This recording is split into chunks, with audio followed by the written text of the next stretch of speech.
Hi friends, இன்றைக்கி September 26 இன்றைக்கி மகாநதி சீரியலில் என்ன நடக்குதுன்னு சொல்லிட்டு பார்க்கலாம். ரொம்பவே ஒரு எமோஷ்னலான ஒரு எபிசோட். இத்தனை நாள் நிவின் பேசாத ஒரு விஷயத்தை இன்றைக்கி காவேரிகிட்ட பேசிட்டாங்க. அவர் கேட்குற ஒவ்வொரு கேள்வியும் கரெக்டான கேள்வி. காவேரினால் பதிலே சொல்ல முடியல, அப்படியான கேள்வி தான் அவர் கேட்குறாரு. என்ன கேட்குறாருன்னு சொல்லிட்டு இப்போ நம்ம பார்க்கலாமா? நிவின்கிட்ட வராங்க காவேரி. நிவின் காரில் உட்காந்துட்ருக்காரு, உடஞ்சி போய் உட்காந்துட்ருக்காரு. கிட்டத்தட்ட காவேரி வராங்க. நிவின், சாரி நிவின், யமுனாக்காக மட்டும் யோசிச்சு உங்களுக்கு நான் பண்ணது பெரிய தப்பு தான். உங்களுக்கு இஷ்டமில்லாத கல்யாணத்தை நாங்கள் செஞ்சு வச்சுட்டோம். இதுக்கு சாரின்றதை தவிர வேறு என்ன கேட்குறதுன்னு சொல்லிட்டு எனக்கு தெரியல. யமுனாக்காக மட்டுமே நான் யோசிச்சு இந்த விஷயத்தை பண்ணிட்டேன். கட்டாயப்படுத்தி உங்களுக்கு கல்யாணம் பண்ணி வச்சுட்டேன். நீங்கள் என்னை மன்னிச்சிடுங்க. எங்கள் மேலே இருக்கிற கோபத்தை நீங்கள் யமுனாட்ட காட்டிடாதீங்க. உங்கள் அம்மா யமுனா வாழவே விட மாட்டேன் அப்படின்ற மாதிரி பேசிட்டு போயிருக்காங்க. அது கோபத்தில் உங்கள் அம்மா பேசின வார்த்தை அப்படின்னு சொல்லிட்டு நான் எடுத்துக்கிறேன். ஆனால் உங்கள் மேலே இருக்கிற நம்பிக்கையில் தான் இந்த கல்யாணத்தையே நான் நடத்தி வச்சேன். யமுனாவை நீங்கள் தயவு செஞ்சு நல்லா பார்த்துக்கணும். யமுனாவை நீங்கள் மனசார ஏற்றுக்கோங்கன்னு சொல்கிறாங்க. காவேரி இப்படி பேசும்போது ஆக்சுவலாக நமக்கே பயங்கர கோபம் தான் வருது. ஏன்னு பார்த்தீங்கன்னா அவரே அப்படியே ஷாக்கில் உட்காந்துருக்காரு. அவர்கிட்ட நாங்கள் பண்ணது தப்பு தான், யமுனாக்காக மட்டும் யோசிச்சு தான் இப்படி பண்ணோம் அப்படின்னு சொல்லிட்டு இப்போ காவேரி அவங்க வாயாலேயே ஒத்துக்கிட்டாங்கங்க. இத்தனை நாள் நம்ம இந்த மாதிரி நிவினுக்கு சப்போர்ட் பண்ணி நம்ம பேசும்போது நிறைய பேர் கமெண்ட் பண்ணாங்க. அப்போது நிவின் வாக்கு கொடுத்தாரு, அவர் இதை கொடுத்தாரு, அதை கொடுத்தாரு, அவர் மேலே தான் தப்பு அப்படின்னு நிறைய பேர் சொன்னாங்க. இப்போது காவேரி இன்னைக்கு எபிசோடில் அவங்க வாயாலேயே ஒத்துக்கிட்டாங்க. யமுனாக்காக மட்டுமே யோசிச்சு கட்டாயப்படுத்தி இந்த கல்யாணத்தை பண்ணது தப்பு தான், உங்களுக்கு நாங்கள் பண்ணது தப்பு தான் சொல்லிட்டு காவேரியே ஒத்துக்கிட்டாங்க. இப்போயாவது விஜய் காவேரி ஃபேன்ஸ் புரிஞ்சுப்பாங்களா என்னன்னு சொல்லிட்டு தெரியல. பார்க்கலாம் கமெண்ட்ஸ் எப்படி வருதுன்னு சொல்லிட்டு. அப்புறம் பார்த்தீங்கன்னா நிவின் அப்போ தாங்க பேச ஆரம்பிக்கிறாரு. காவேரியோட முகத்தையே பார்க்கல. நிவின் சொல்கிறாரு, என்னோட வாழ்க்கையவே முடிச்சுட்டு உன்னால் எப்படி காவேரி இந்த மாதிரி பேச முடியுது அப்படின்னு ஆரம்பிக்கிறாருங்க. எனக்கு இப்போ தான் புரியுது. நான் உன்னை பார்த்துருக்கவே கூடாது, உன் கூட பேசியிருக்கவே கூடாது, உன் கூட பழகிருக்கவே கூடாது, நான் உன்னை காதலிச்சிருக்கவே கூடாது. உன்னை காதலிச்சதுக்கு நீ எனக்கு கொடுத்துருக்கிறது பெரிய தண்டனை. உன்னை காதலிச்சதுக்கான தண்டனையை இப்போ நீ எனக்கு கொடுத்துட்ட. ஏதோ ஒரு சூழ்நிலையில் நான் ஒரு யமுனாவுக்கு ஆறுதலுக்காக சொன்ன ஒரு வார்த்தையை, அந்த ஒரு வார்த்தையை பிடிச்சிக்கிட்டு என் வாழ்க்கையவே காலி பண்ணிட்டல. நீ என்கிட்ட கேட்ட, ஒரு கல்யாணம் ஆன பொண்ணை எப்படி உன்னால் இந்த மாதிரி யோசிக்க முடியுதுன்னு சொல்லிட்டு நீயும் கேட்ட, உன் தங்கச்சியும் கேட்டா. ஆனால் என்ன அந்த மாதிரி யோசிக்க வச்சது யார்? உன் புருஷன் தானே. அவன் ஹீரோ, ஆனால் நான் இப்போ கெட்டவன் இல்லை. நான் சொன்ன அந்த ஒரு வார்த்தையை பிடிச்சிக்கிட்டு ஏதோ குற்றவாளி மாதிரி எல்லாரும் என்னை ட்ரீட் பண்ணி என் மனசாட்சியே என்னை உறுத்த வச்சு என் வாழ்க்கையவே இப்போ முடிச்சிட்டிங்கல்ல. இப்போ யமுனாவை மனசார ஏற்றுக்கோன்னு சொல்லிட்டு நீ சொல்கிற. அது என்னால் எப்படி முடியும்? யமுனாவை என்னால் எப்படி மனசார ஏற்றுக்க முடியும் சொல்லு. கிட்டத்தட்ட என்னை காலி பண்ணி இந்த கல்யாணத்தை நடத்தி வச்சுட்டு நீ உன் புருஷன் கூட நின்று சந்தோஷமாக சிரிச்சிட்ருக்க. நீ சந்தோஷமாக இருக்கணுன்றதுக்காக என்னோடய வாழ்க்கையை நீ முடிச்சிட்டல்ல. இப்போ என்கிட்ட இந்த மாதிரி பேசிகிட்ருக்க. உன் புருஷன் இருக்கும்போது நீ ஒரு மாதிரி நடந்துக்கிற. உன் புருஷன் இல்லாதப்போ இப்போ தனியாக என்னமோ உன்னை நல்லவளாக காட்டிக்கிறதுக்காக இந்த மாதிரிலாம் பேசிகிட்ருக்க. ஏன் இந்த மாதிரிலாம் பண்ணிகிட்ருக்க? இனிமேல் நீ என்கிட்ட உன்னை நல்லவளாக காட்டி நீ என்ன பண்ண போகிற? இதெல்லாம் எதுவுமே தேவையே கிடையாது. நான் உன்னை பார்த்தது தான் முதல் தப்பு. இனிமேல் நான் உன்னை பார்க்க கூட விரும்பலை. உன் முகத்திலையே நான் முழிக்க விரும்பல. உன்னை நம்பி நான் ஏமாந்தது போதும். என்னோடய வாழ்க்கையே முடிஞ்சு போச்சு. இதோட எனக்கு போதும். இனிமேல் தயவு செஞ்சு என் மூஞ்சில் முழிச்சிடாத அப்படின்னு சொல்லிட்டு நிவின் சொல்கிறாரு. நிவின் கேட்ட இந்த கேள்விக்கெல்லாம் நிஜமாவே காவேரிட்ட பதிலே கிடையாது. அவர் சொன்ன ஒவ்வொரு விஷயமும் கரெக்டு தான். அவர் இதுவுமே சொல்கிறாரு. இதே நான் உன் தங்கச்சிக்கு பண்ணியிருந்தா நீங்கள் என்னை சும்மா விட்டுருப்பீங்களா? எல்லாரும் அதை ஒத்துட்டு இருந்திருப்பீங்களா? எல்லாரும் சேர்ந்து ஒரு வழி பண்ணியிருக்க மாட்டீங்க. ஆனால் இதுவே உன் புருஷன் பண்ணால் அது கரெக்டு. அவன் ஹீரோ, அப்படி தானே? இருக்கட்டும், தயவு செஞ்சு இனிமே என் மூஞ்சில் முழிச்சிடாதுன்னு சொல்லிட்டு அவர் மனசில் இருக்கிறது எல்லாத்தையுமே கொட்டி தீர்த்துட்டாரு. பார்க்கவே உண்மையிலே ரொம்ப ரொம்ப கஷ்டமாக இருந்தது. சொல்லப்போனால் காவேரிக்காக வெயிட் பண்ணுன்னு சொன்னதே விஜய் தான். அவரை யாருமே எதுவுமே தப்பே சொல்லலை. ஏன் காவேரியே எதுவுமே சொல்லலை. யமுனாக்காக யமுனாவோட எக்ஸாமுக்காக நீங்கள் வந்து அவளுக்கு ஆறுதலாக இருங்கன்னு சொன்ன காவேரி இப்போ அதே வார்த்தையை பிடிச்சிட்டு சொன்ன மாதிரி கல்யாணமே பண்ணி வச்சுட்டாங்க. இதுக்கப்புறம் நிவினோட கேரக்டரு கண்டிப்பாக டெஃபினட்டாக ஒரு மாற்றம் இருக்கும். இது வரைக்கும் நம்ம பார்த்த சாஃப்டான நிவினை வந்து கண்டிப்பாக இனிமேல் பார்க்க முடியாது. ஏன்னா அவரோட கண்ணிலேயே அவரோட முகத்துலேயே வந்து பார்த்திங்கன்னா இப்போ ஒரு வெறுப்பு, ஒரு விரக்தி, கோவம் எல்லாமே வந்து இருக்குது. அதனால் வந்து இதுக்கு மேலே நம்ம நிவினோட கேரக்டரை எப்படி வேணால் எக்ஸ்பெக்ட் பண்ணலாம். பார்க்கலாம் எப்படி டைரக்டர் வந்து கொண்டு போகிறாருன்னு சொல்லிட்டு நம்ம அடுத்து பார்க்கலாம்.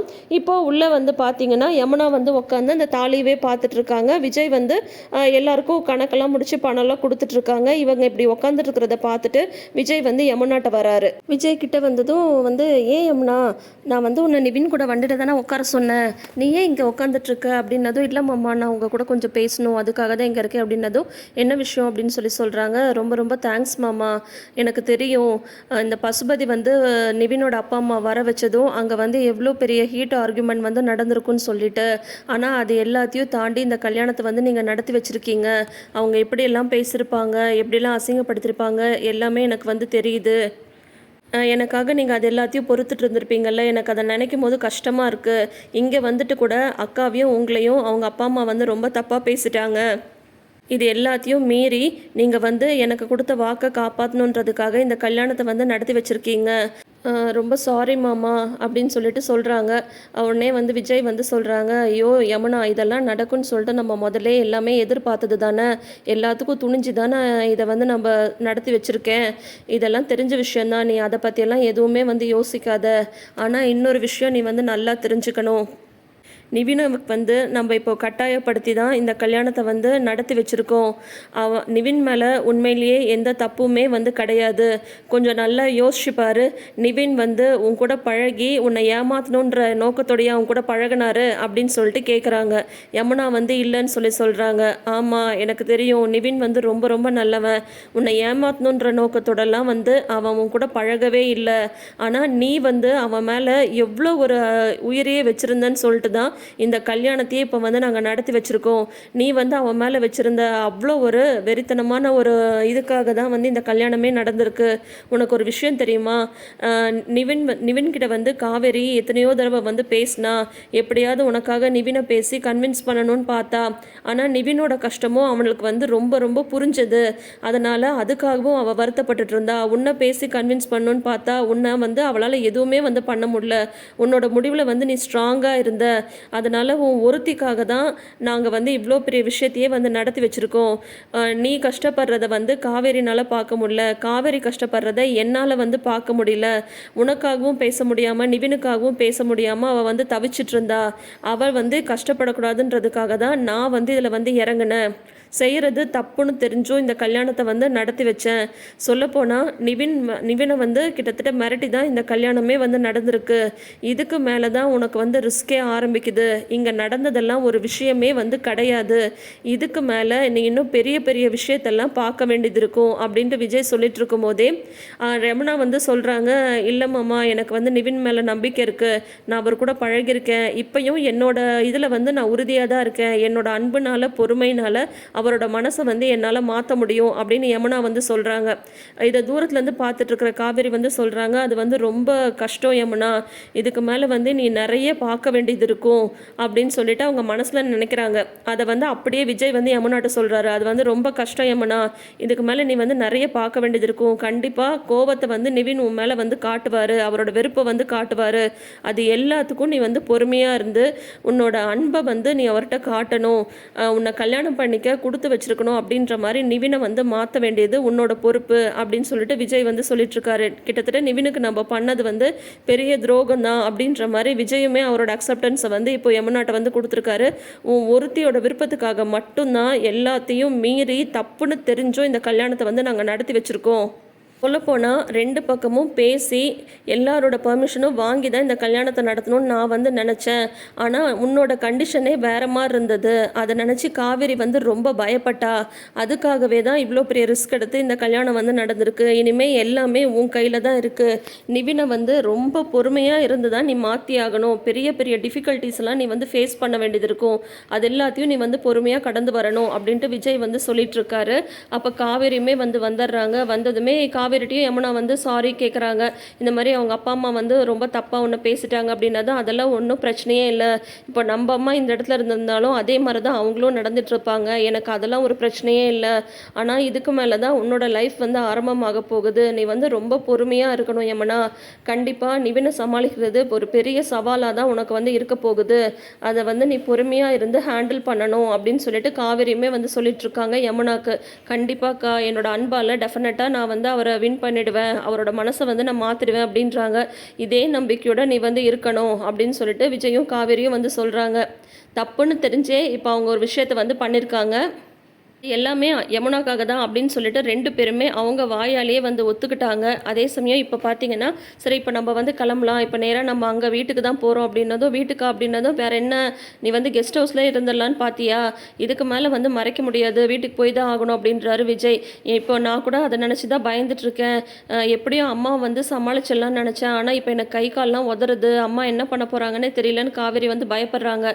இது எல்லாமே நடக்கும்னு தெரிஞ்சு தானே நம்ம இது எல்லாத்தையும் பண்ணோம். எல்லாத்தையும் இன்றைக்கி வந்து முடிச்சிடலாம், ஃபேஸ் பண்ண வேண்டியதெல்லாம் இன்றைக்கே முடிச்சிடலாம், இன்ஸ்டால்மெண்ட்லலாம் எல்லாத்தையும் அனுபவிக்க முடியாது, வாங்க போகலாம் அப்படின்னு சொல்லிட்டு விஜய் வந்து கூட்டிகிட்டு வராரு. நிவின் வந்து காரில் உட்காந்துட்டு இருக்காரு. முதல்ல விஜய் தான் வராரு. விஜய் வந்து நிவின் கிட்ட வந்து போகிறாரு. தேங்க்ஸ் பிரதர், அதே சமயம் ஐ எம் எக்ஸ்ட்ரீம்லி சாரி அப்படின்னு சொல்கிறாங்க. நிவின் வந்து அப்படியே பார்க்குறாரு விஜயை. இப்போ நீங்கள் வந்து இதே நீங்கள் இந்த இடத்துல இருந்திருந்தா வந்து நீங்கள் பெரிய மாசில் காட்டியிருப்பீங்க. இப்போ நான் வந்து அமைதியாக இருக்குன்றதுனால இந்த மாதிரி வந்து பேசிகிட்டு இருக்கீங்களா? உங்களுக்கு எப்போவுமே ஹீரோயிசம் பண்ண தானே பிடிக்கும். நீங்கள் கோயிலுக்கு வந்து தான் ஆகணும்னு சொல்லிட்டு மிரட்டி தானே இங்கே கூட்டிகிட்டு வந்து என்னை உட்கார வச்சுருக்கீங்க. இப்போ வந்து எதுக்கு என்கிட்ட பேசுகிறீங்க அப்படின்னு நிவின் வந்து கேட்குறாரு. இல்லை பிரதர், எனக்கு வந்து புரியுது, உங்களோட பெயின் வந்து என்னால் உணர முடியுது அப்படின்னு சொல்கிறாங்க. ஓ அப்படியா, இப்படியெல்லாம் கூட பேசலாமா அப்படின்னு சொல்லிட்டு நிவின் வந்து சொல்லிட்டுருக்காரு. இல்லை எனக்கு தெரியுது நீங்கள் கடுப்பாக தான் இருக்கீங்க, பட் வேறு வழி இல்லை. யமுனா வந்து எதுவுமே எங்களால் மாற்றவே முடியல, அதனால தான் இந்த கல்யாணத்தை வந்து நடத்தி வைக்க வேண்டியதாக போயிடுச்சு. உங்களுக்கு நாங்கள் பண்ணது வந்து தப்பு தான், பட் நீங்கள் அதுக்காக வந்து யமுனா வந்து எதுவும் இது பண்ணிடாதீங்க அப்படின்ற மாதிரி விஜய் வந்து சொல்லிட்டுருக்காரு. சரி இப்போ என்ன, மறுபடியும் வந்து நீங்கள் சொல்கிற மாதிரி கேட்கணுமா அப்படின்ற மாதிரி நிவின் வந்து சொல்கிறாங்க. அதுக்குள்ளார காவேரியும் யமுனா வந்துடுறாங்க. வந்ததும் இதோ அவங்க வந்துட்டாங்க அப்படின்னு சொல்கிறாங்க. உடனே வந்து யமுனா வந்து நிவின் கோபமாக இருக்கிறத பார்த்துட்டு, அக்கா நீ என் கூட பின்னாடி உட்காந்துக்கிறியா அப்படின்னு கேட்குறாங்க. உடனே நிவின் வந்து ஓ இது உங்கள் ஒய்ஃபோட சீட்டில், சாரி அப்படின்னு சொல்லிட்டு அப்படியே டக்குன்னு கதவை திறந்து கீழே இறங்கிட்டு படாருன்னு சாத்துறாரு. சாத்திட்டு இவர் போய் பின்னாடி உட்காந்துடுறாரு. உட்காந்துட்டு யமுனா ஒரு முறைக்கிறாரு பாருங்க. யமுனா வந்து பயந்துடுறாங்க. அப்புறம் வந்து விஜய் வந்து காவேரி நீ ஏறு அப்படின்னு சொல்கிறாங்க. யமுனா போமா நீயும் போய் உட்காரு அப்படின்னு சொல்கிறாங்க. அப்படியே நிவின் வந்து காவேரியும் பார்த்து முறைக்கிறாங்க, யமுனாவை பார்த்து பயங்கரமாக முறைக்கிறாங்க. நீ நினச்சது சாதிச்சிட்டல அப்படின்ற மாதிரி வந்து முறைச்சிட்டு இருக்காங்க. அதோட வந்து தொடரும் போட்டுட்டு நாளேன்னு காட்டுறாங்க. இவங்க மாலையும் கழுத்துமா வந்து இறங்குறத பார்த்துட்டு சாரதாவும் ஃபேமிலியும் எல்லோரும் பயங்கர ஷாக் ஆயிடுறாங்க. சாரதா போட்டு யமுனாவையும் காவேரியும் போட்டு நல்லா அடின்னு அடிக்கிறாங்க. அந்த ஒரு ப்ரமோவோட இன்றைக்கி வந்து முடிச்சிருக்காங்க. ஸோ இன்றைக்கே வந்து நிவினோட ஆட்டிடியூட் வந்து மாற ஆரம்பிச்சிருச்சு. அதையும் இன்னைக்கு எபிசோட்லேயே வந்து காட்டிட்டாங்க. அவங்களோட அந்த எப்படி சொல்கிறது, அதை விரக்தியா இல்லை வந்து வெறுப்பா இல்லை இயலாமையா எப்படின்னே நம்ம எடுத்துக்க முடியாது. அந்த ஒரு சூழ்நிலையில் தான் இப்போ வந்து நிவின் வந்து இருக்கார். சொன்ன மாதிரி இனிமேல் யமுனாவுக்கு வந்து பெரிய பெரிய சவாலெல்லாம் தான் இருக்குது. இதுக்கு மேலே ஸ்டோரியை வந்து நல்லா இன்ட்ரெஸ்டிங்காக கொண்டு போனால் நல்லா தான் இருக்கும்.